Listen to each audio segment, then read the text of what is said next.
Hola, esto es New Books Network en español. Hola, gracias por acompañarnos en un nuevo episodio de la New Books Network en español. Yo soy Candela Marini y hoy vamos a hablar con Claudia Román sobre su libro Prensa, Política y Cultura Visual, El Mosquito 1863-1893, publicado por la editorial Ampersand en el 2017. Empecemos presentando a nuestra invitada. Claudia Román es doctora en Letras por la Universidad de Buenos Aires, trabaja como investigadora adjunta del CONICET, con sede en el Instituto de Historia Argentina Emilio Ravignani, y enseña literatura argentina de los siglos XX y XXI en la Facultad de Filosofía y Letras de la UBA. Ha publicado numerosos trabajos sobre la prensa periódica argentina del siglo XIX y sobre los vínculos entre periodismo y literatura, con especial énfasis en la articulación entre palabra e imagen. Integra el Consejo de Dirección del Archivo Histórico de Revistas Argentinas, que ustedes pueden visitar en www.ahira.com.ar.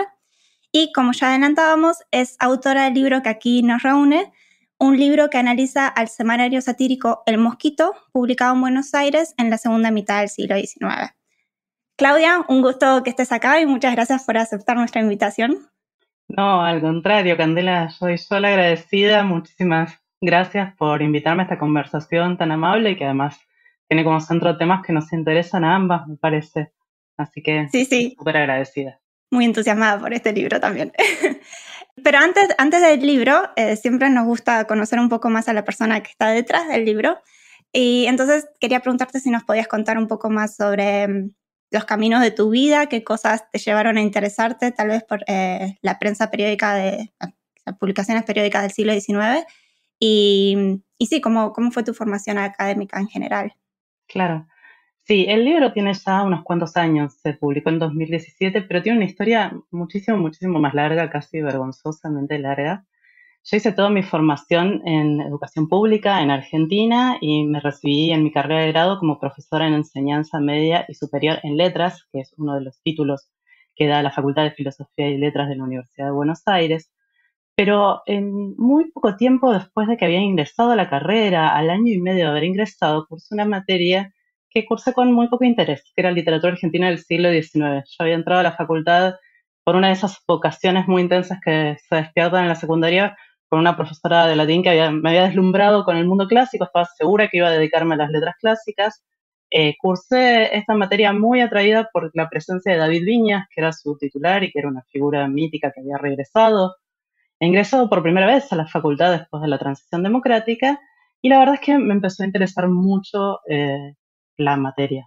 Me empezó a interesar la literatura del 19 y me interesó a tal punto que me fue bien y entonces me convocaron para un equipo de investigación. Y ese fue un giro en los tempranos 90 de mi decisión inicial y entré en un equipo de cátedra que fue maravilloso. En mi formación, en ese equipo, Viñas se jubiló casi al año siguiente que yo había ingresado y había podido tenerlo como profesor. Y quien fue muy importante fue mi profesora de Comisión de Trabajos Prácticos, que es Cristina Iglesia, que es una profesora especialista y que llegó a ser la titular de la cátedra y fue mi directora de tesis. La verdad es que además era un equipo muy estimulante en el que estaban también Julio Schwarzman, Alejandra Laera, Pablo Anzolavere, Sandra Gasparini, Graciela Baticuore, Lorelei Elhaber.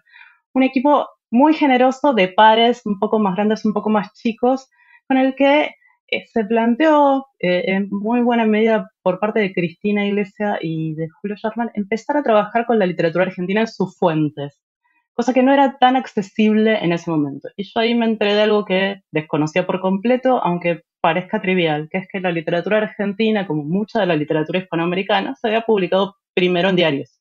Y que era un viaje bien interesante el ir a ver esas fuentes de publicación para entender el camino que habían hecho esos clásicos, casi todos de ellos publicados primero en la prensa periódica. Está editado hace muy poquito, Desencuentros de la Modernidad en América Latina, de Julio Ramos, que se publicó por primera vez en 1989. Acaba de publicarse en el 88 el libro de Adolfo Prieto, clásico, sobre el discurso criollista, que trabajaba también con fuentes hemerográficas. Y bueno, un poco bajo ese impulso se propuso como proyecto de cátedra empezar a revisar las hemerotecas, cosa que era una aventura en sí misma en ese momento, previo al giro digital. Y fue ahí que tomé por primera vez contacto con el trabajo en microfilms, me formé en esa cátedra en cómo era trabajar con diarios, y un poco por allí, y porque cada uno de los integrantes de la cátedra íbamos tomando temas distintos, eh, decidí que quería hacer algo que iba por la literatura, pero también por otros caminos. Me interesaba mucho la puesta en página y la gráfica. Por supuesto que además yo no sabía muy poquito de literatura, era un estudiante ahí promediando la carrera, no sabía nada de historia argentina y menos de arte y visualidad. De modo que fue un camino muy largo de formación hasta poder pensar en una tesis y luego para poder escribir el libro. Qué equipo de lujo. Y además, te diría que eso se nota en tu libro, porque es muy lindo como en muchos pie de página comentás que esto en realidad surgió del diálogo con tal persona o que esto te lo comentó tal otra persona. Es un libro que refleja esa colaboración con muchos pares y es muy lindo eso. Es que efectivamente fue así, y al margen de una convicción que es que, así como José Luis de Diego tiene ese libro de título tan lindo, los autores no escriben libros, sino que escriben textos, y hay un conjunto de trabajadores intelectuales y del oficio que producen el libro. Con trabajo intelectual yo creo que es imprescindible, ¿no? Uh-huh. Bueno, ¿por qué entonces te centraste en El Mosquito? ¿Qué cosas te trajeron de este periódico? ¿Qué podemos aprender de su estudio? Bueno, hago un paso atrás muy breve. Uh-huh. La tesis doctoral que yo defendí en realidad no está centrada en el mosquito, sino que yo quise dar un panorama amplio entre la década de 1830 y el principio, los primeros años del siglo XX en la Argentina, del funcionamiento de algo que yo en la tesis llamaba una cápsula cultural, que es la prensa satírica ilustrada, ¿no? Pensando sobre todo en dos sentidos. Por un lado, en estudiar un tipo de fuente que articulaba palabra e imagen de un modo específico en un momento en el que no existían otros medios de comunicación, en un momento en que, sobre todo en los primeros periodos, eran muy escasas las imágenes de personajes y eventos que técnicamente podían circular e incluso constituir, como pasará ya entrado el siglo XIX, una audiencia nacional que reconociera personajes públicos, personajes de la política, de la economía, del entretenimiento, y quería seguir ese camino y ver qué pasaba con ese género. Y al mismo tiempo, la idea de cápsula cultural era que eso era muy distinto de lo que pasaba luego con la irrupción del magazine, que efectivamente sí posibilitaba una amplia circulación de imágenes, lo que pasó en Argentina con la famosa revista El Magazine, Caras y Caretas, a partir de 1898, y era aún más distinto de eso que nos estaba pasando en el cruce del siglo XX al XXI, cuando en Argentina empezamos a intuir, antes que a experimentar muy ampliamente, la circulación y la sobreabundancia de imágenes. Dentro de ese conjunto grande, el Mosquito ofrecía una ventaja muy interesante. Primero, porque es sin duda el semanario satírico político más importante del siglo XIX. Se publicó con regularidad durante 30 años, entre 1863 y 1893. Y es el más conocido, además era ya el más conocido, existían estudios y existían muchas recopilaciones, y había algo que te tengo que confesar que a mí me fascinaba mucho, que es la idea de cómo la iconografía que uno encontraba en el Mosquito había permeado la cultura argentina, estaba en ese momento tan tardío del siglo XX y del XXI, para aparecer como modelo de representaciones de personajes públicos desde los billetes hasta en los libros escolares, hasta ser una fuente habitual de ilustración, casi desnaturalizando que se trataba de representaciones construidas con sentidos específicos que negociaban además tensiones en el XIX. De modo que era un muy buen objeto para tener un objeto consistente y amplio para escribir un libro. Pero en segundo lugar, la verdad es que lo que me pasó fue que fue muy difícil publicar la tesis tal como yo la imaginaba. La tesis original tenía más de 800 páginas, incluidas las ilustraciones y los apéndices, porque uno se enamora de los temas y cuesta cortar. Y además yo quería un libro en el que las imágenes pudieran estar intercaladas con el texto, cosa que ahora de nuevo suena trivial pensando en plataformas digitales, pero no era demasiado sencillo para las editoriales a las que yo les planteaba este punto.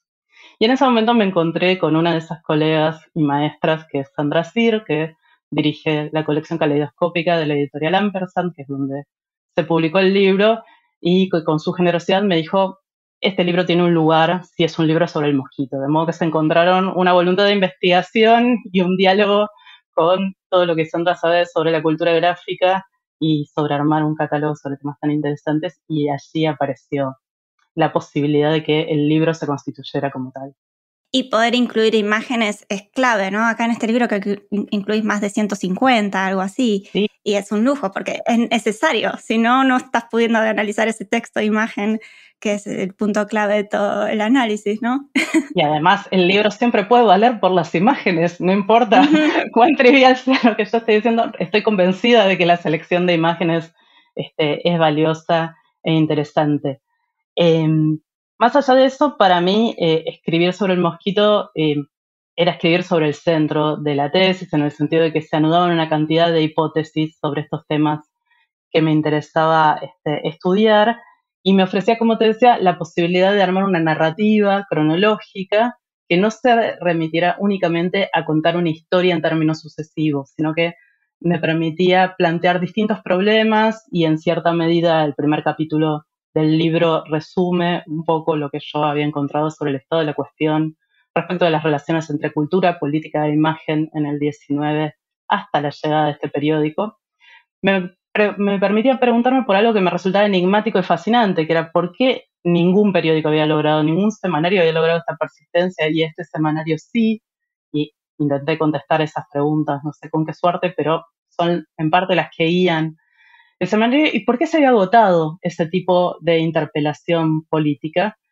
Tratando de pensar siempre, y esto tiene que ver con una deformación profesional de la formación en letras, no en eventos externos, no en explicarlo únicamente por cambios técnicos, aunque los hay en cuanto a la reproducción de las imágenes y en cuanto a la imprenta en general, y son importantes, tampoco en cuanto al funcionamiento del sistema político, porque efectivamente con la apertura del sufragio masculino obligatorio y e individual en el 1914 en Argentina, también hay un cambio muy importante en términos de la representación política que uno podría debatir ahí, sino pensarlo periodizado desde el interior de la fuente. Es decir, qué elementos veía yo de esa dinámica que había logrado constituir el periódico, que eran los que le habían habilitado a sostenerse, a reproducirse, cambiando sus diferentes aspectos, y al mismo tiempo habían contribuido a que en algún momento esa lógica ya no pudiera funcionar y diera paso a otro tipo de periódicos, ¿no?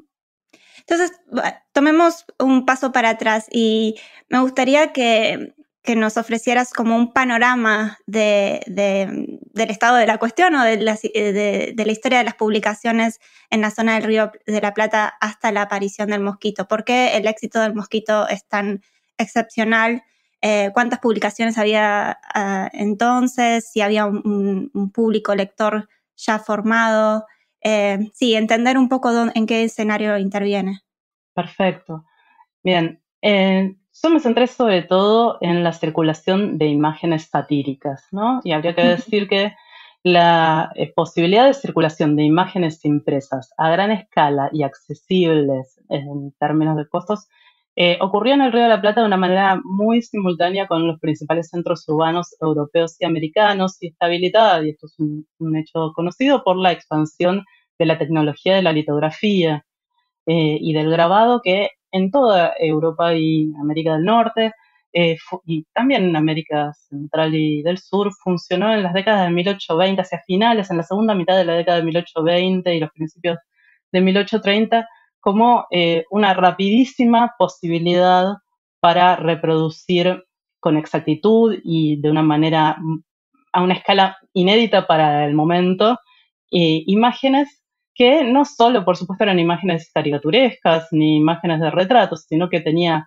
la litografía ofreció posibilidades que, por ejemplo, Franco Moretti en su libro El burgués señala muy puntualmente para ordenar las sociedades. Por ejemplo, porque permitía reproducir, dice Moretti, libros de contabilidad.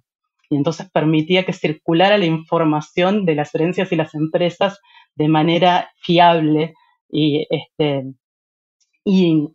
reproducida con cierta exactitud. Lo mismo uno puede pensar para los mapas y para otro gran uso que tuvo la litografía, que fue el de las partituras musicales, y que permitió expandir el entretenimiento y el espectáculo a lo largo del mundo. En el Río de la Plata, efectivamente, la litografía empieza a hacer sus primeros ensayos en 1826, 27, 28, y se instala muy fuertemente, como es sabido y han estudiado también tantas colegas, Manilla, Sandra, Georgina Sotrasil, quiero decir, Georgina Glusman, a partir de la figura de Bacle, ¿no? Que de César Hipólito Bacle, un ginebrino que llega a ser el impresor estatal, el primer impresor estatal de la Argentina. Pero antes que eso, había circulación de estampas satíricas, y esto viene de una tradición incluso de las luchas contra Napoleón en España, y trasciende a toda América. Lo que pasa en el Río de la Plata es bastante particular, que es que en el Río de la Plata esa circulación se inscribe en una relativa pobreza respecto de la tradición visual y de las imágenes. Quiero decir, no tenemos una cultura como la mexicana o la brasileña, en donde hay una larga tradición, o la paraguaya incluso, de iconografía autóctona fuerte contra la que imponer en discusión estas imágenes, o al menos todavía no la conocemos. Por lo tanto, allí en los años 30 hay un primer momento importante a reconocer en esta cuestión de la circulación de las imágenes y todo lo que ello conlleva en términos de la posibilidad justamente de que audiencias lejanas a las principales ciudades, sobre todo Buenos Aires, pudieran reconocer a los personajes y los eventos, o pudieran acceder a representaciones estandarizadas que empezaran a entrenarlos en conocer esos eventos. Por ejemplo, cómo se representaba un carnaval, cómo se representaba una celebración patria, cómo se representaba el interior doméstico. En esa historia, las primeras publicaciones con cierta regularidad, que fueron publicaciones satíricas políticas, fueron periódicos antirrosistas. En el Río de la Plata hay un largo periodo de gobierno de Juan Manuel Rosas que se extiende desde 1829 a 1852 en su segundo gobierno, que es el más duro políticamente y que produce una cantidad de movimientos que progresivamente van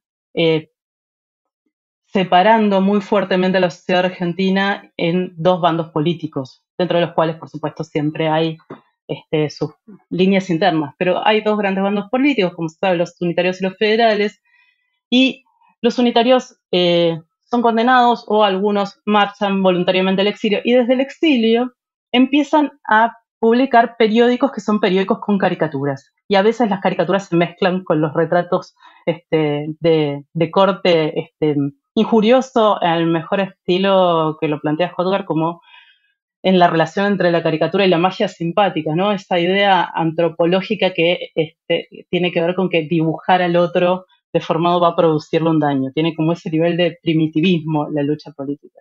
Pero no era porque fueran ingenuos los unitarios, sino porque en realidad Juan Manuel de Rosas fue, creo, el primer gobernante, si bien hay algunos antecedentes, que tuvo tan alta conciencia de la importancia de crear una visualidad para organizar y producir, además, un imaginario vinculado a su régimen político. Yo creo que ahí hay un primer punto importante para pensar la prensa satírica, que es esta idea, por lo menos en la prensa satírica de Buenos Aires, de una relación que siempre vincular. Hay dos visualidades en pugna, siempre están los periódicos discutiendo con algún otro modelo visual, y esto trato de no perderlo de vista. Y por otro lado, las imágenes funcionan para agredir, como decía, pero al mismo tiempo para agredir y para producir reconocimientos y homenajes. Y en este movimiento de agredir al enemigo y producir reconocimientos en un nosotros que se necesitaba impostar, porque los unitarios estaban dispersos en diferentes puntos alrededor de la Argentina, algo que lo llama la provincia flotante, ¿no? Porque justamente pasa esto, están como en islas, pero necesitan comunicarse. Los periódicos satíricos funcionan fuertemente, y esto es un rasgo habitual en la sátira, para producir identidad, ¿no? Para producir reagrupamientos de bandos. Entonces, poder reconocer en el otro a alguien, a una representación deforme, y reconocer a los propios como representaciones rectas, era uno de esos movimientos que se ensayaba por primera vez allí. Después de estos periódicos, que se publican sobre todo hacia los años 1839 1840, hay un endurecimiento de la censura y ciertas imposibilidades técnicas, porque la litografía como técnica supone el trabajo justamente con piedras, supone tener una cierta, no es una técnica compleja en sí misma, pero sí supone cierta experticia en su manejo, y además ciertas condiciones materiales para ejercerla. Y hasta la caída de Rosas no vamos a encontrarnos con periódicos más que en términos de campañas puntuales, ¿no? Periódicos como los que estamos buscando. Y es a partir de mediados de la década del 50, cuando además y andando los años empiezan, con la caída de Rosas, empieza a incorporarse nuevas imprentas y hay disponibles nuevas maquinarias que permiten que los periódicos en general empiecen a tener un mayor volumen, que la prensa se va a desarrollar de una manera mucho más amplia, en mayor escala, y además va a empezar a permitir esa mayor escala diferenciar distintos tipos de publicaciones periódicas. Entonces, ese es el momento, a mediados de la década del 60, en el que los periódicos van a empezar a hacer diarios, muchos de ellos van a poder llenar a diario de información sus páginas y van a empezar a aparecer con mucha fuerza los semanarios ilustrados, algunos científicos, algunos culturales, y también van a reaparecer los satíricos.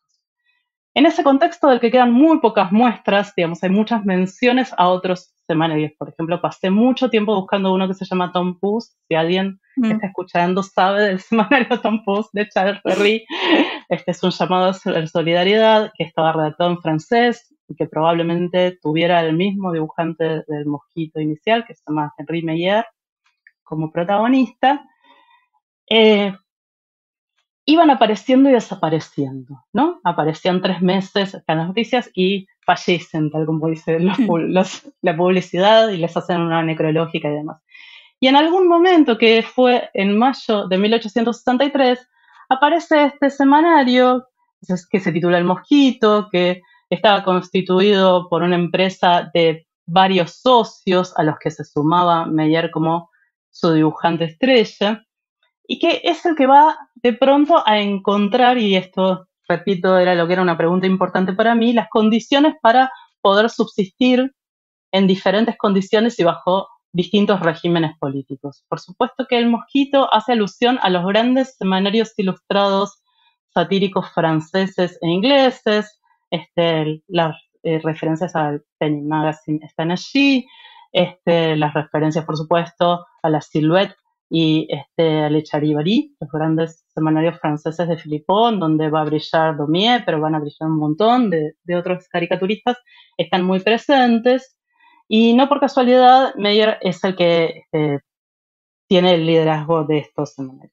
La pregunta respecto de cuántos lectores tenía es siempre el punto ciego de mi investigación, porque no tenemos testimonios de diarios personales, de editores, ni de ilustradores y periodistas prácticamente en el corpus argentino, o no han sido encontrados aún.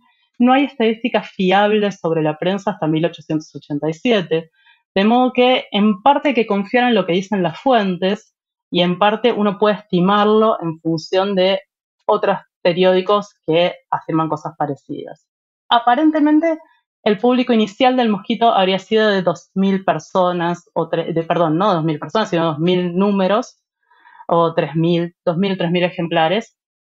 Eso creció bastante a lo largo del tiempo, como iba creciendo también el público general de la prensa, y es bastante evidente que en esos primeros años el público consumidor en términos de comprar el periódico es el mismo público que aparece retratado en él. Es decir, muy rápidamente una de las cosas que arman la fidelidad con el periódico es que se vuelve algo muy atractivo aparecer dibujado en las páginas, aún aparecer injuriado en las páginas, porque efectivamente da notabilidad, da visibilidad, como lo diríamos con ese término que es anacrónico y que usamos ahora en el siglo XXI. De modo que... No hay cosa como la mala publicidad. Exactamente. Un poco más adelante, hacia 1880, hay varias anécdotas de Domingo Faustino Sarmiento, por ejemplo, ¿no? Diciendo que lo peor que puede pasar es que no salga publicada una caricatura, o algún periódico que dice se compró 3, no uno solo, para ver todas las caricaturas en las que salió. Más allá de lo serio o lo burlesco de esto, me parece que es bastante patente en términos del tipo de vínculo que rápidamente se creó con esos lectores. Y en mi investigación, revisando algunos de esos testimonios documentales que sí quedan y que son muy ricos, que son las carpetas en donde el Archivo General de la Nación conserva los papeles personales de Enrique Stein, que va a ser el dibujante estrella del Mosquito y el que va a conseguir, yo creo, desde su ingreso en 1868 hasta el final de los días del periódico, que es en 1893, organizar esa dinámica tan versátil en donde se combinan los núcleos políticos, los vínculos comerciales y una visualidad muy rica y muy potente. En esas carpetas personales, decía, hay testimonios de muchísimos pedidos y cartas y esquelitas y notitas solicitando de las maneras más extrañas figurar en el periódico, ¿no? Siempre cuento una anécdota de un documento que a mí me llamó mucho la atención, que era un estudiante de medicina de la Universidad de Córdoba que no conseguía recibirse porque daba mal los exámenes y que le pedía por favor a Stein aparecer en la tapa a ver si podía hacer algo y si con esa notabilidad algo ocurría, ¿no? El Algo efecto muy, mágico de la publicación, sí. el saber y la imagen. A mí una cosa que me llama la atención es que desde el principio fue una apuesta fuerte, ¿no? Que comentas como Meyer, el fundador, apostó por una tirada fuerte con muchos puntos de venta y nosotros estamos hablando del el escenario rioplatense porque estamos hablando también de un mercado donde las publicaciones periódicas circulaban mucho tanto en Buenos Aires como en Montevideo, ¿no? Y me preguntaba, y esto es traspasando límites nacionales, entonces me preguntaba si esto tenía algún tipo de impacto en el contenido, teniendo en cuenta de que estas son publicaciones que están ancladas en lo local, ¿no? Y por cómo se dio o sea, ¿es normal que haya esta circulación transnacional para este tipo de publicaciones latinoamericanas? Es súper interesante tu pregunta y voy a tratar de ser ordenada porque se me ocurren muchas ideas al respecto. Para empezar, la región del Río de la Plata, en esos términos en que vos la describís, las áreas urbanas vinculadas a Buenos Aires y a Montevideo, son en sí mismas una zona cultural y son una zona que, por ejemplo, tiene una literatura propia que está expresada en diferentes géneros que se comparten en ambas orillas.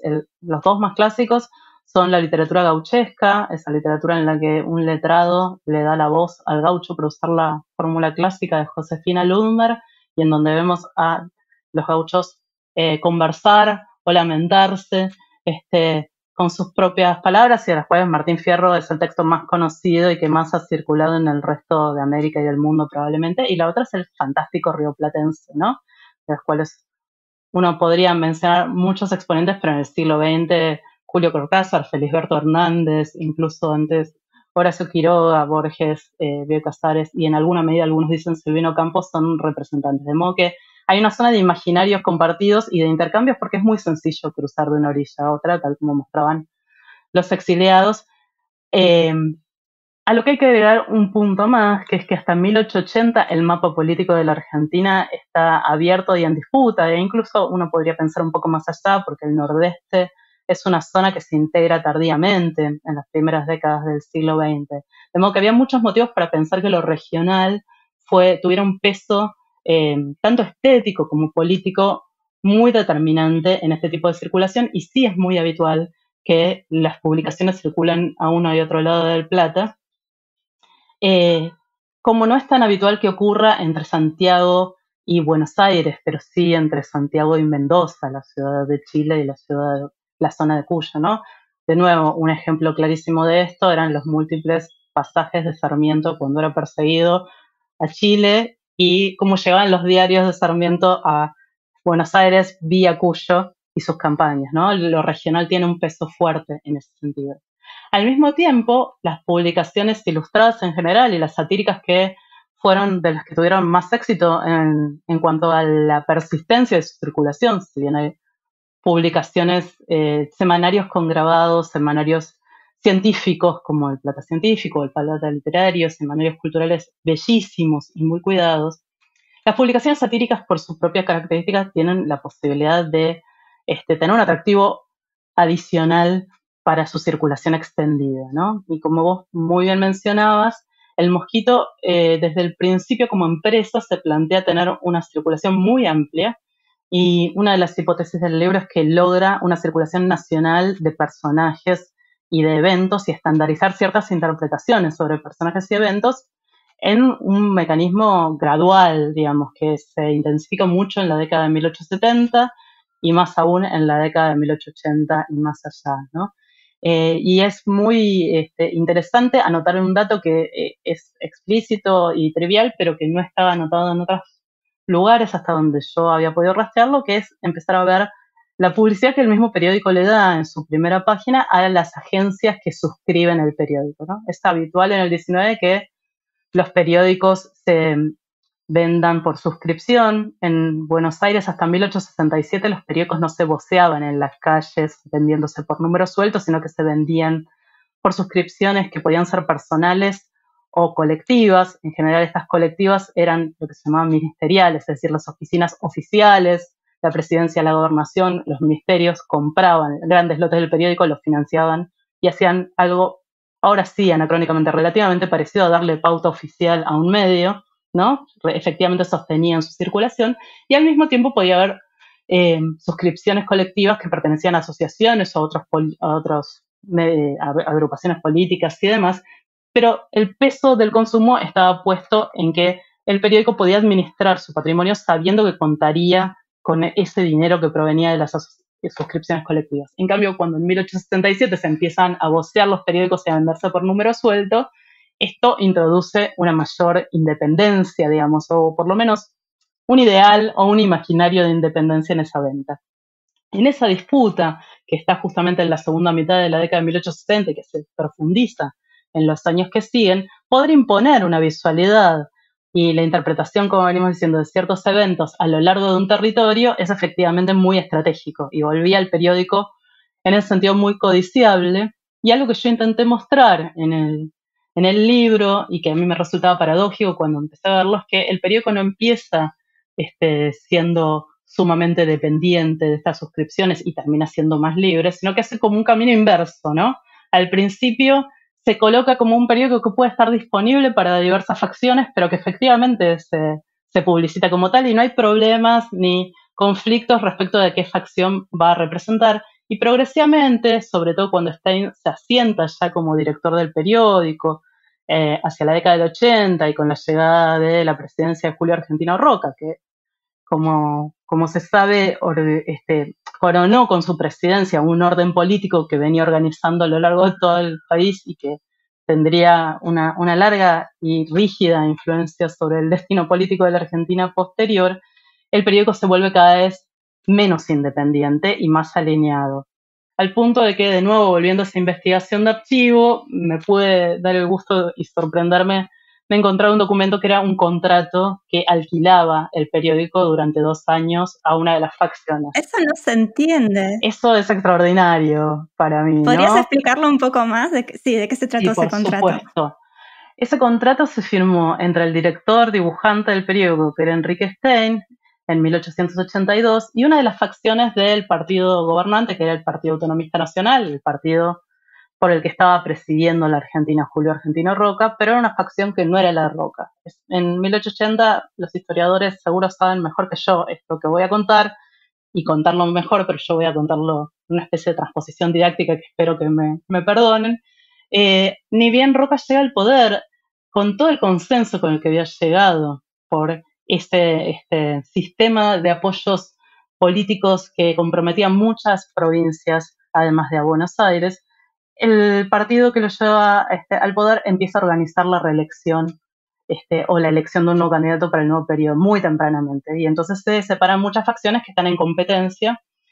Los diarios y la prensa periódica en general eran un instrumento fundamental para la competencia entre esas facciones políticas, no solo los semanarios ilustrados, sino que eran el instrumento en donde las facciones no solo captaban la opinión del pueblo en Buenos Aires.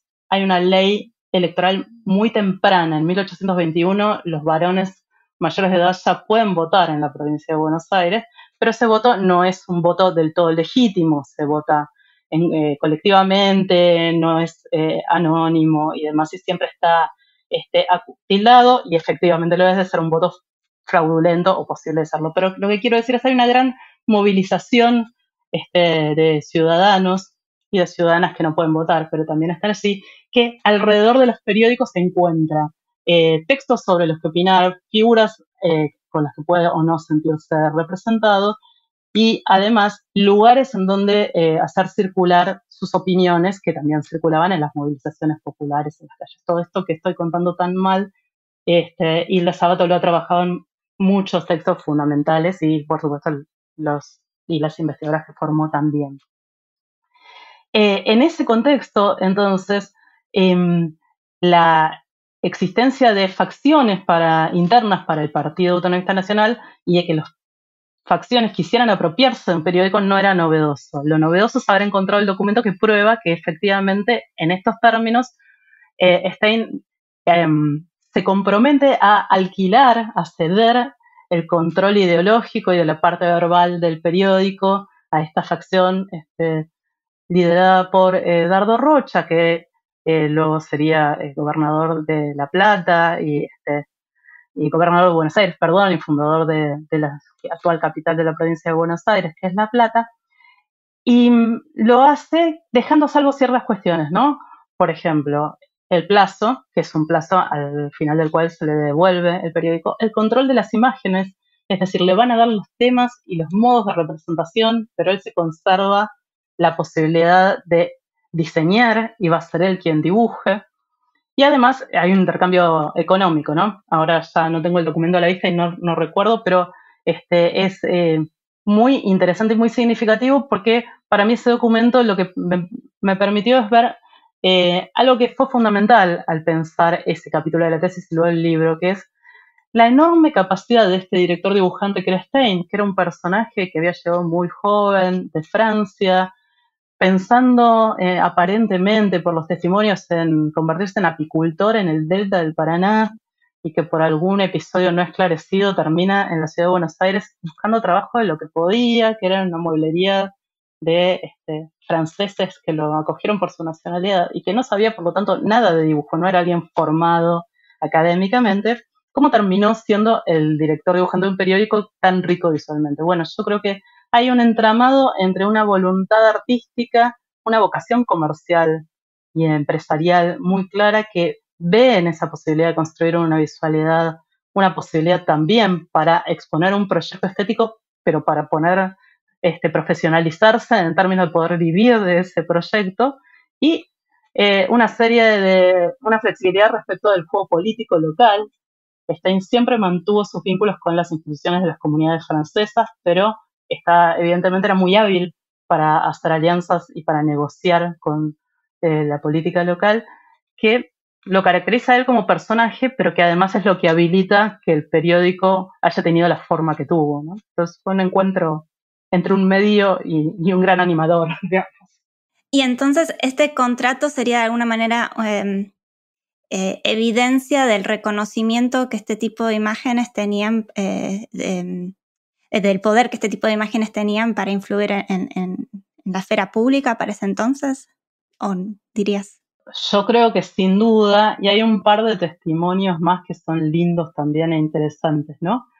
Uno de ellos cuenta en una entrevista un poco posterior que hace justamente un cronista de Caras y Caretas que va a entrevistar a Marcos Juárez, que era hermano de un político que fue presidente de la Argentina, de Miguel Juárez Selman, y que vivía en Córdoba, donde era toda la provincia, y que dice entrar a la estancia y ser recibido por Marcos Juárez en el estudio, y que apenas abre la puerta encuentra que todo el estudio está tapizado con caricaturas, que eran caricaturas particularmente agresivas, las que hacían un poquito, no tanto, pero las que hacían algunos otros periódicos como Don Quijote sí lo eran. Es decir, la idea de que la caricatura pudiera convertirse en algo que era ornamental y no puramente un ataque trivial o desechable, me parece que aparece en esa colección de caricaturas. Por otro lado, hay también algunos testimonios más indirectos y salteados. Por ejemplo, hay una novela muy famosa de Eugenio Cambaceres, que es el primer gran novelista profesional de la literatura argentina, naturalista, que se llama Sin Rumbo. Y en Sin Rumbo él plantea una historia muy naturalista, trágica de amor entre el dueño de una estancia y la hija de un puestero. Y en el rancho, en el puesto de la estancia, lo que hay para adornar las paredes no son cuadros, sino son caricaturas del mosquito. Y ahí la caricatura tiene una nota muy diferente, ¿no? Que es la idea de con qué adornan las clases populares sus viviendas, pero sobre todo cómo perciben la política las clases populares. Es decir, no hay forma de reconocer a un personaje o un retrato si no es a través de la agresión y de la deformidad de la caricatura. Y ahí hay como dos ejemplos que me parece que hablan de ese espectro tan amplio que produjo la caricatura política y que después en el siglo XX tendría una tradición en la Argentina y por supuesto en el mundo tan fuerte, ¿no? Y siguiendo con este tema, vos explicás que al principio, dado que no había una tradición tan fuerte de prensa satírica, el Mosquito de alguna manera es consciente de que tiene que educar la mirada, que tiene que educar a su público sobre cómo leer esas imágenes. ¿Podrías hablar un poquito más sobre esto? ¿Cómo hicieron este tipo de pedagogía y cuán exitosos fueron con esto? Sí, intento al menos. Existían, como te decía al principio de nuestra charla, publicaciones más que circulaban, locales que circulaban más aisladamente. Y por supuesto que más o menos desde la década de 1840 existía la posibilidad de suscribirse a publicaciones internacionales. Yo no he encontrado trabajos exhaustivos en términos cuantitativos o que den cuenta de un mapa de esas publicaciones en el Río de la Plata. Hay algunos investigadores que trabajan muy bien sobre estos temas. Por ejemplo, Hernán Paz de la Universidad de La Plata ha seguido estos recorridos, sobre todo de la mano del folletín.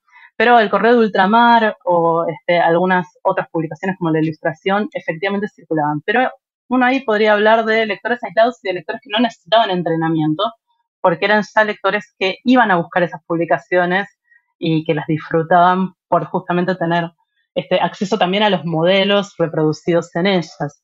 En el caso del Mosquito había varios problemas a resolver, yo creo. Para empezar, uno tenía que ver con el diferente entrenamiento, que es algo que mencionaba hace un rato, de los dibujantes del Mosquito. Stein fue el principal, pero primero tuvimos a Meyer, y hubo otros que circularon por allí, incluso algunos que ni siquiera pude reconstruir quiénes eran porque eran mencionados como el dibujante que estuvo un mes y no firmaba, ¿no es cierto? Pero ninguno de ellos, Meyer quizás un poco más, pero ninguno de ellos en principio tenía una formación académica en arte, sino que aprendieron a dibujar en términos generales caricatura política en el periódico, y yo intuyo, o tengo algún apoyo para decirlo, que aprendieron mirando otras ilustraciones, ¿no? Luego ya hay una segunda generación, a partir de la década del 70, llegan a la Argentina y al Río de la Plata una serie de dibujantes españoles republicanos, muy formados académicamente, pero además que manejan una sátira muy aguda y muy agresiva y que van a cambiarle la cara también al Mosquito y a la sátira argentina. Pero en principio yo creo que primero tuvieron que formarse ellos y aprender a manejar los dibujos. Y si uno hace una recorrida por los dibujos de Stein del 68 al 71, 72, ya ve rápidamente cómo empieza a aprender cuáles son las escenas clásicas que puede copiar de las publicaciones que él conocía, cómo algunos motivos visuales aparecen siempre, el circo, el carnaval fuera de la época de carnaval, los grandes bailes, los personajes políticos en ropa femenina para hablar de alianzas y préstamos y relaciones jerárquicas, cómo empiezan a tomar como modelos escenas que podían ser conocidas por los lectores, escenas costumbristas que circulaban en otro tipo de publicaciones, la esquila, la escena campera, la escena del mate, que a lo mejor circulaban en láminas de libros de viajeros o que podían funcionar también ornamentalmente o podían verse en algunas vidrieras de librerías, que eran otro lugar donde se exhibían abiertos estos periódicos, empiezan a multiplicarse. Y en parte entonces yo creo que la educación de la mirada tiene que ver con educarla en la repetición de ciertos motivos y en los sentidos que conllevan esos motivos, cosa que cuando los personajes empiezan a ser reconocibles es cada vez más sencillo. Al mismo tiempo, la litografía, y creo que esto no lo mencioné, es una técnica que dificulta bastante incluir palabra e imagen en el mismo plano. Es decir, los periódicos debían pasar por un proceso tipográfico, que era donde eran impresos los caracteres verbales, y de un proceso litográfico, que era la impresión de la lámina por separado. En esas láminas los dibujantes podían escribir arriba, pero uno encuentra en general escritura manuscrita. Ese contraste entre los dos códigos, que por supuesto dependen entre sí, en los primeros años sobre todo, hay mucho texto anticipando lo que el lector va a ver, explicando cuál es la escena que se va a ver en las páginas internas del Mosquito o de cualquier periódico, que se desarrolla en las primeras columnas del periódico. Cuando pasan los años uno advierte que cada vez hace falta menos texto y además cada vez es más sencillo incorporar imágenes, lo va a hacer mucho más a fin de siglo, con el fotograbado, sin la necesidad del apoyo visual. En ese recorrido, que era también para mí un recorrido que solo podía organizar a través de la deducción que me ofrecía la fuente, porque, repito, no tenía testimonios de lectores o los testimonios eran demasiado fragmentarios como para hacer afirmaciones concretas, lo que yo traté de seguir son todas las escenas que parecían ser un poco más desafiantes para los lectores. Y así, al final del recorrido, en 1883, si no me equivoco, encontré una que me resultó francamente complejísima, que es una lámina que seguramente recordás, que se llama puntuación política, ¿no? En la que lo que se despliegan son una serie de signos de puntuación, un punto y coma, 2 puntos, signos de admiración, cada uno de ellos representado por el rostro de un político. Y la relación entre el sentido del signo de puntuación y quién está representado, por ejemplo, en el punto y coma, hay dos candidatos que no se sabe si lo van a hacer o no. El signo de admiración es Roca, que es siempre para Stein el que tiene el poder y el que él apoya, ¿no es cierto? Entonces, la relación entre manejar el código letrado al punto de tener la sutileza del trabajo sobre la puntuación, sabiendo que en el siglo XIX más la puntuación no está estabilizada para los textos literarios, y el reconocimiento de estos personajes y hacer esa operación, evidentemente habla de que, desde mi perspectiva al menos, el Mosquito siempre quiso volver más desafiantes esas imágenes. Y en ese sentido también pensaba en una pedagogía, no solo en el sentido de hacerlas más accesibles, sino de proponer desafíos que son desafíos artísticos también a la representación, ¿no?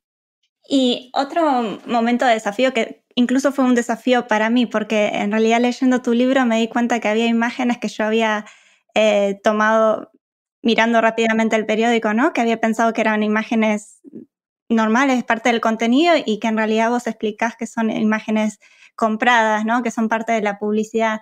Y esto lleva a otro aspecto muy, no sé, experimental o innovador del periódico, que es esto de los avisos ilustrados y las diferentes formas que buscaron, con las que experimentaron, ¿no? De lo más directo y clásico a algunas donde no se sabe dónde termina la publicidad y dónde empieza el comentario social o político.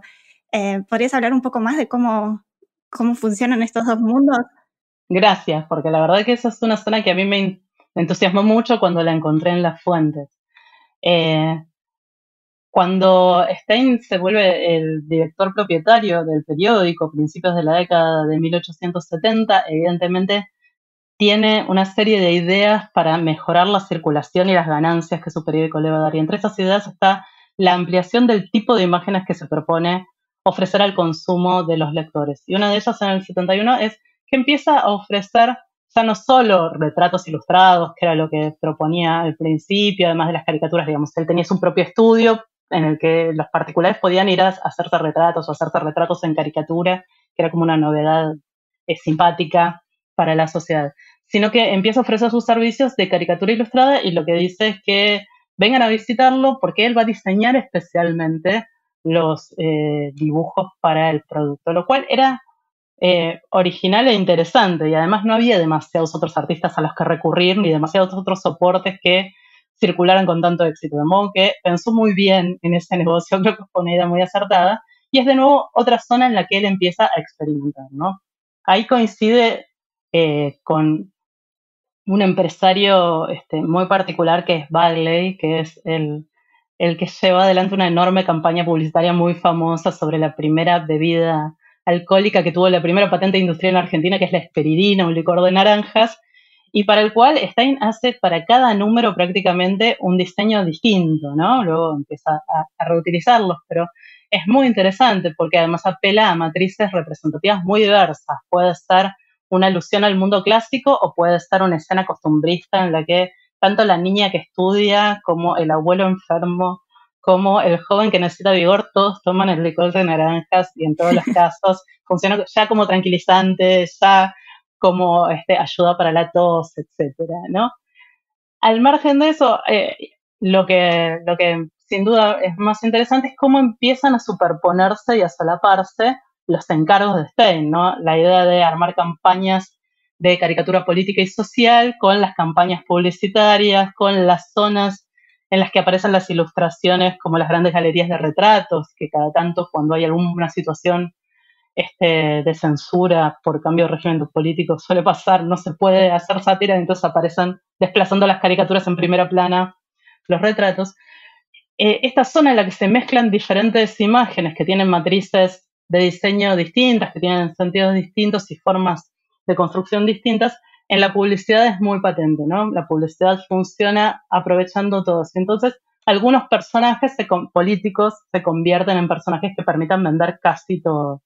Y de nuevo Sarmiento la estrella, y no por nada sus contemporáneos lo llamaban Don Joe, porque en términos de representación de la primera persona no parecía haber un inconveniente, sino más bien un uso experimental por parte del propio Sarmiento, y ahí y algunos otros dibujantes, Dan Blanche Cleriche, que va a ser un enorme dibujante, Carlos Cleriche, en las publicaciones de los años 70, 80, y luego va a emigrar a Francia y va a hacer una carrera como fichista también, aprovechan todas las características de Sarmiento, ¿no? Sarmiento puede vender desde una pista de patinaje sobre hielo hasta tónico para el cabello, con un aviso absurdo que dice: si Sarmiento hubiera usado este tónico no se hubiera quedado pelado, hasta cerveza Bieker, baños hidropáticos, lo que se te ocurra, Sarmiento parece que lo vende.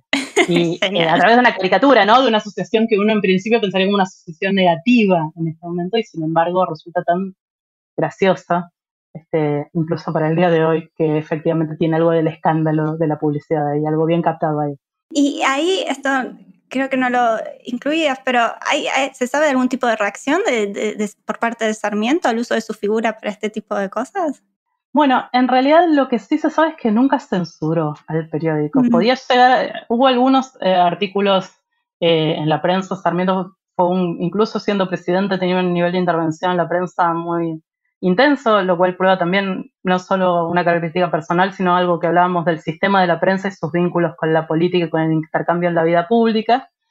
Y en realidad el momento en el que él reacciona de una manera más irritada respecto de una caricatura es en 1874, puedo estarme equivocando por un año, cuando el Mosquito lo presenta borracho en los bosques de Palermo, ¿no? Y entonces él publica una nota en la que dice que ahí donde lo han dibujado borracho, él volvía de visitar la tumba de su hijo, Domingo Fidel, que murió en la Guerra del Paraguay, y que lo que estaba era consternado, afligido, perturbado, no borracho. Esto habla también de algo interesante respecto de las caricaturas, que es el posible carácter informativo, noticioso que podría tener, algo que en principio uno consideraría per se una deformación, ¿no? Pero había algo allí, de nuevo, del orden de la injuria, que era demasiado intenso y demasiado agudo, evidentemente. Ese es el momento, pero aún así él no manda a perseguir el periódico.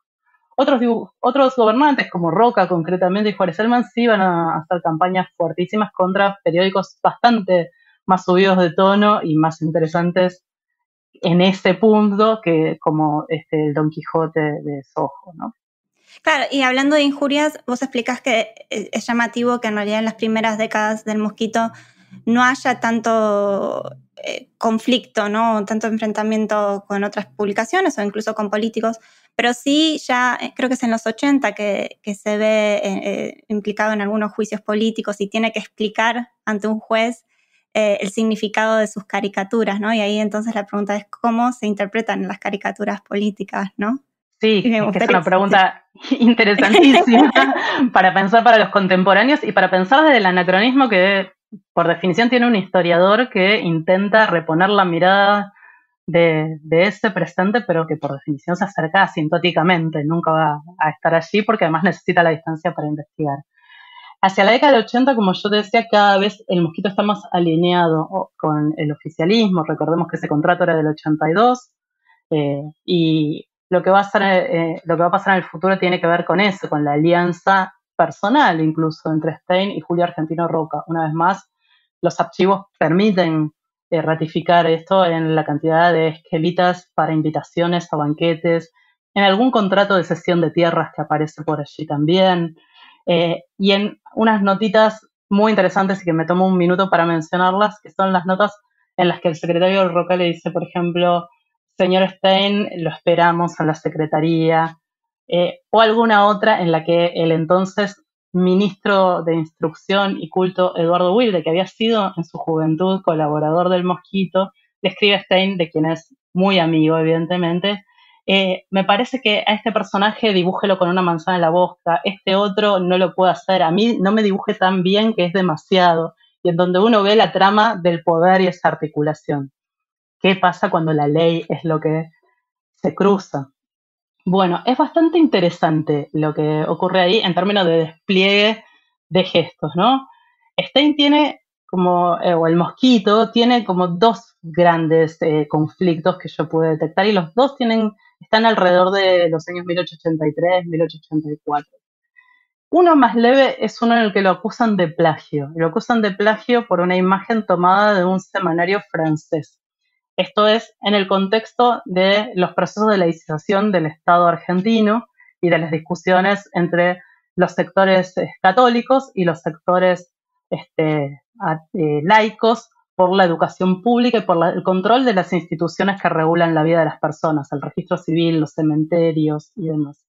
Esto ocurre con especial énfasis durante el gobierno de Roca en 1880, entre el 82 y el 84, cuando se da un congreso pedagógico que discute estas cuestiones y cuando se está intentando sancionar leyes como la del matrimonio civil, que va a llegar en 1888 a la Argentina. Incluso con un intento, creo que fallado por un voto de sancionar una tempranísima ley de divorcio, pero ahí no lograron consenso.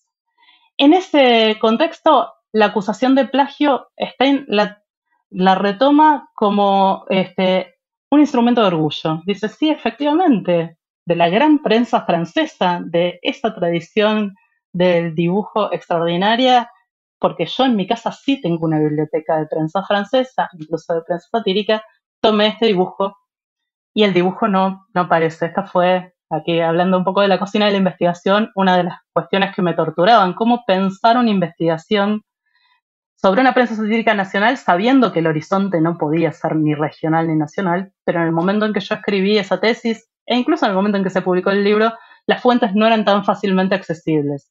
Y entonces los elementos que aparecieron son necesariamente pocos y los encontré al azar. Por suerte, esa publicación de casualidad apareció. Qué bueno. Estaba en Gálica, a quien le agradeceremos eternamente, pero fueron horas de revisar esto que para nosotros ahora es algo habitual en las investigaciones, siempre pensar en la dimensión global y en la circulación.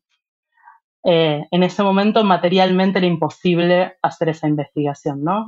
No solo porque había que viajar a buscarlo, sino porque las fuentes digitales no podían compulsarse a un clic, entonces el contraste era difícil.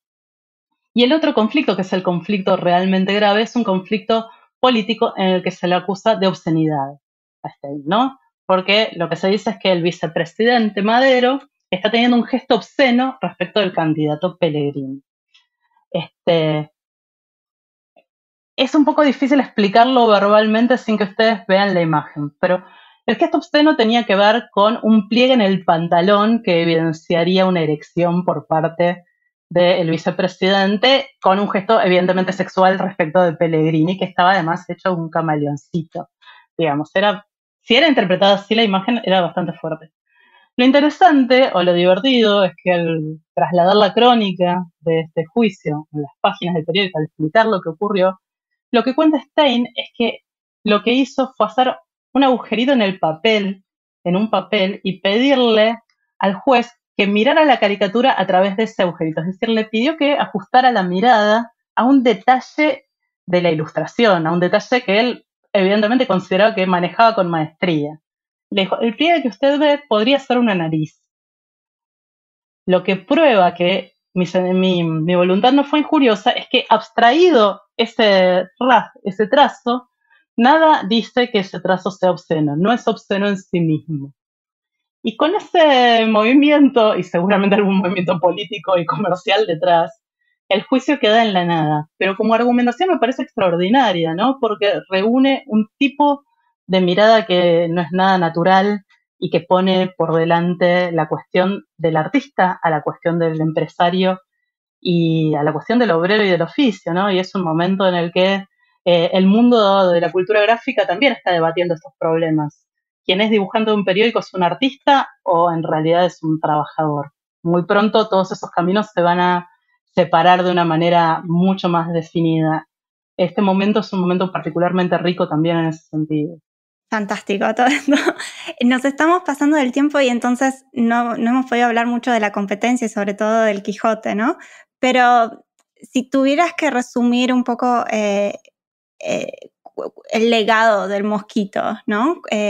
Y su relación con estas publicaciones que lo sucedieron, tal vez, ¿qué dirías al respecto? Y tal vez, ¿con qué impresión o con qué mensaje te gustaría que tus lectores te llevaran a leer este libro? Bueno, no sé si soy capaz de hacer todo, pero No sé hacer, sí, perdón. sí estoy segura de que me gustaría que quienes asomen el libro puedan disfrutar de estas caricaturas en un entorno explicativo más cercano, en el que van a reconocer imágenes que seguro vieron alguna otra vez en una estampa escolar o vieron en un billete o vieron en un libro de historia, y que entonces puedan tener un acceso al contexto y a las tensiones que tenían esas imágenes en el momento en que fueron publicadas y qué significaban, al menos aproximadamente, para las personas que compartían esa lectura o que pasaban por una vidriera y las veían. Creo también que una cuestión interesante es la apabullante cantidad de iconografía que van a reconocer en el libro, junto a otros personajes completamente olvidados, pero que habla de que ese periódico y sobre todo la labor de Stein fue muy eficiente en crear una iconografía y una visualidad oficial, para decirlo canónica más que oficial, no porque esté vinculada a un proyecto conspirativo por parte de las instituciones de educación ni de las instituciones políticas, sino porque fue muy plástica a todos esos usos y fue muy reapropiada y reusada en el siglo XX. Y en ese mismo sentido, el último capítulo, que es el que habla sobre todo de lo que yo llamo la última batalla del Mosquito, cuando es vencido por la visualidad de Don Quijote, que sí daría para conversar más en detalle, pero que por lo menos podemos decir que venía de una tradición visual muy diferente y de un entrenamiento político de su director, que era Eduardo Sojo, muy distinto, porque era un militante republicano que estaba convencido de que con su arte, en estos términos, él podía, por un lado, hacerse rico y al mismo tiempo ser fiel a sus ideales, y organizó un proyecto periodístico que era ambas cosas, y efectivamente se consagró en Madrid con un periódico publicado en Argentina. Hay muy lindas crónicas de cómo era el petit hotel que había construido en su ciudad natal, que estaba decorado también con caricaturas. Y en ese sentido, contrastar lo poco familiares que nos son las caricaturas extraordinarias de Don Quijote, agresivísimas, y lo muy familiares que nos son las de El Mosquito, habla también de pensar cómo circularon las imágenes y creo que en el presente nos ayuda a pensar de una manera un poco más crítica la circulación actual de las imágenes y el flujo incesante, incomparable en escala, pero que en términos de procedimientos uno podría plantear como relaciones para pensar, ¿no? O por lo menos plantearse preguntas sobre qué ocurre con esas imágenes que son tan simpáticas, que usamos todo el tiempo. Me encanta enviar memes, por supuesto, y hablar con todo el mundo utilizando la elocuencia de esas imágenes, pero creo que a mí particularmente me sirve para pensar en todas las tensiones, tanto materiales como discursivas como simbólicas, que hay detrás de ese intercambio, y esperaría que a los lectores les despierte muchas ganas de decir que estoy equivocada y que hay muchas cosas más para decir y que entonces investiguen más y escriban más y podamos seguir conversando. Buenísimo. Y entonces, para terminar, me gustaría preguntarte en qué estás trabajando ahora, qué estuviste haciendo estos últimos años, sí, cuáles son tus proyectos en este momento. Sí, tengo como dos líneas abiertas que me interesan especialmente. Una tiene que ver con intentar reconstruir una historia visual de la prensa argentina en un periodo específico, que es entre su primera modernización, o lo que en general es llamado así, en 1870, y su segunda modernización en 1920, justo antes de que la radio se vuelva un lenguaje dominante. Y ampliar entonces, con foco en el lenguaje satírico, pero ampliando ese trabajo hacia las imágenes noticiosas, pensar algunos problemas específicos que tienen que ver con lo visual. He estado explorando algunos que tienen que ver con la incorporación del color en las imágenes, tanto sus aspectos técnicos como discursivos. También me interesa mucho trabajar en la línea de pensar la circulación de las imágenes y las noticias internacionales, algo sobre lo que Lila Caimari ha trabajado últimamente en un libro maravilloso que se llama Citizen News. Por un lado, en el 19, que es mi casa. Y en el siglo XX, que es lo que enseño, estoy muy intensamente involucrada en el trabajo del Archivo Histórico de Revistas Argentinas, donde somos un equipo grande dirigido por Silvia Zaita, que en principio se propuso poner a disposición colecciones completas de revistas argentinas que ya no circulen, con sus índices, sus presentaciones, armar un repositorio de trabajos especializados, pero que ahora, y de la mano del giro archivístico y también de la amplia difusión y de la llegada del público que me atrevería a llamar masivo que tuvimos con la pandemia y con la vuelta a los archivos digitales, estamos pensando en términos un poco más problematizados y teóricos de los archivos, y en el que estamos pensando en qué tipo de intervenciones podemos hacer para que haya además nuevos tipos de reflexiones sobre las revistas, que el mapa de las revistas federal se amplíe, que podamos incorporar otro tipo de publicaciones. Así que en esas dos líneas estoy. Qué interesante todo, y espero tenerte acá de vuelta cuando tengas tu próximo libro. Entonces, Uy, muchísimas gracias. El archivo de revistas, repetimos, era agira.com.ar, ¿no es cierto? www.ahira.com.ar, y tenemos Twitter, tenemos Facebook, tenemos Instagram, donde pueden seguir nuestras novedades. Buenísimo. Bueno, de nuevo, muchísimas gracias, Claudia, por aceptar nuestra invitación. Fue un placer escucharte. Los invito a todos a comprar el libro y leerlo, es fantástico. Y a todos, gracias por escuchar y nos vemos en la próxima. Gracias, Candela. Gracias por escuchar New Books Network en español.